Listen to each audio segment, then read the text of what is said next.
Et on poursuit avec des livres ou presque. Clément, vous nous avez trouvé 3 applis ce matin pour aider les enfants à apprendre à lire. Oui, parce qu'il faut s'y résoudre. Les enfants d'aujourd'hui grandissent avec un smartphone ou une tablette dans les mains. Alors autant que ça soit un peu utile à leur développement, et ça tombe bien puisqu'il y a beaucoup d'applications éducatives. Alors le premier pas pour se familiariser avec la lecture et l'écriture, c'est de commencer avec son prénom tout simplement. L'appli Nameplay a été conçue uniquement pour ça. Elle propose plusieurs mini-jeux en fait pour que l'enfant identifie les lettres et les sons de son prénom, puis les retrouve parmi d'autres, et ça marche aussi avec les prénoms des parents et des frères et sœurs. Alors ça, c'est pour les tout petits, on est d'accord, hein? C'est ça, exactement. C'est quoi? C'est 4-5 ans C'est même avant ça. Ah oui, ouais. Heureusement qu'on a dit qu'il fallait pas mettre les enfants avant 3 ans devant un écran. On n'a pas dit. Après le prénom, il faut passer aux autres mots. Ouais, et pour ça, il y a le son des lettres Montessori, comme son nom l'indique, mais elle se base sur la méthode Montessori pour apprendre à lire en associant des lettres à des sons. L'appli est conçue pour les enfants cette fois de 3 à 4 ans encore. Donc c'est vraiment une première initiation en fait au mécanisme de la lecture si on veut prendre un peu d'avance.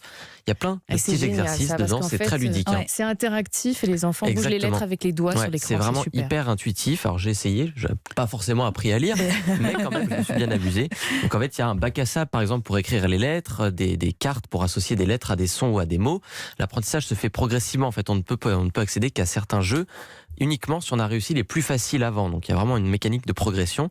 Et puis à partir de 5 ans, si on veut aller plus loin, il y a une autre appli, toujours avec la méthode Montessori, ça s'appelle Déclic Lecture. Je sens que vous l'avez testé avec vos enfants, Anne Le Gall. Exactement, moi j'ai 2 filles de 7 et 9 ans et il y a quelques années j'ai testé ce jeu, c'est pas mal. Et c'est vraiment bien. C'est très ludique. Alors pour les enfants un peu plus âgés, ceux qui lisent déjà bien, vous avez aussi une appli, Clément? Oui, parce que tous les enfants finalement aiment qu'on leur raconte des histoires, ils aiment les lire aussi. Donc Bayard a développé une librairie numérique, J'aime lire Store, avec 1300 livres pour enfants. Ça va de 2 à 12, 13, 14 ans environ.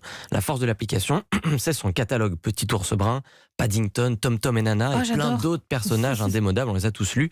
L'autre avantage de J'aime lire Store, c'est que les livres sont enrichis avec des contenus audio, des images animées ou encore des explications orales des mots compliqués. Ça ne remplace pas un livre évidemment, mais c'est assez bien fait pour pousser les enfants à lire. Les grands, ils ont leur kiosque et puis les petits, ils ont J'aime lire. Exactement. C'est pas mal, hein.